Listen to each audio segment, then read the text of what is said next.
नमस्कार. राज्यात आज आणि उद्या मुसळधार 2 दिवसानंतर पावसाचा जोर होणार कमी. पाहूया सविस्तर वृत्त काय आहे. त्याआधी तुम्ही जर आपल्या चॅनलवर नवीन असाल किंवा अजूनही आपलं चॅनल सबस्क्राइब केलं नसेल तर नक्की सबस्क्राइब करा आणि जवळच असलेला बेल आयकॉन क्लिक करा, म्हणजेच आम्ही टाकलेली माहिती तुमच्यापर्यंत पोहोचण्यास मदत होईल. राज्यात सध्या सर्वदूर पावसाची हजेरी असून कोकण आणि पश्चिम घाटात मुसळधार पाऊस कोसळताना दिसत आहे. तर विदर्भातील पूर्वेकडील जिल्ह्यातही चांगला पाऊस कोसळत असून हवामान विभागाने आज 5 जिल्ह्यांमध्ये रेड अलर्ट जारी केला आहे.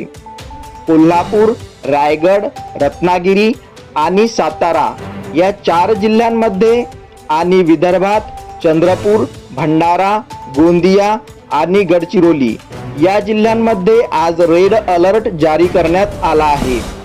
याच दरम्यान 20 जुलै राज्यभरात बहुतांश ठिकाणी पावसाची शक्यता वर्तवण्यात आली आहे. तर कोकणातील रत्नागिरी आणि विदर्भातील चंद्रपूर या 2 जिल्ह्यांमध्ये रेड अलर्ट जारी करण्यात आला आहे. त्याचबरोबर कोकणातील रायगड, सिंधुदुर्ग आणि मध्य महाराष्ट्रातील सातारा या जिल्ह्यांमध्ये ऑरेंज अलर्ट देण्यात आला आहे. मध्य महाराष्ट्रातील पुणे, नगर, धुळे, जळगाव आणि कोल्हापूर या जिल्ह्यांमध्ये विजांच्या कडकडाटासह आणि मुसळधार पावसाची शक्यता वर्तवण्यात येत आहे. त्यानंतरचे 3 दिवस म्हणजेच 21, 22 आणि 23 जुलै रोजी राज्यभरातील पावसाचा जोर काहीसा कमी होण्याची शक्यता हवामान विभागाने आज दिलेल्या हवामान अंदाजात वर्तवण्यात आली आहे. 21 जुलै रोजी केवळ रत्नागिरी, रायगड आणि अमरावती या जिल्ह्यांमध्ये मुसळधार पावसाची शक्यता असून ऑरेंज अलर्ट देण्यात आला आहे.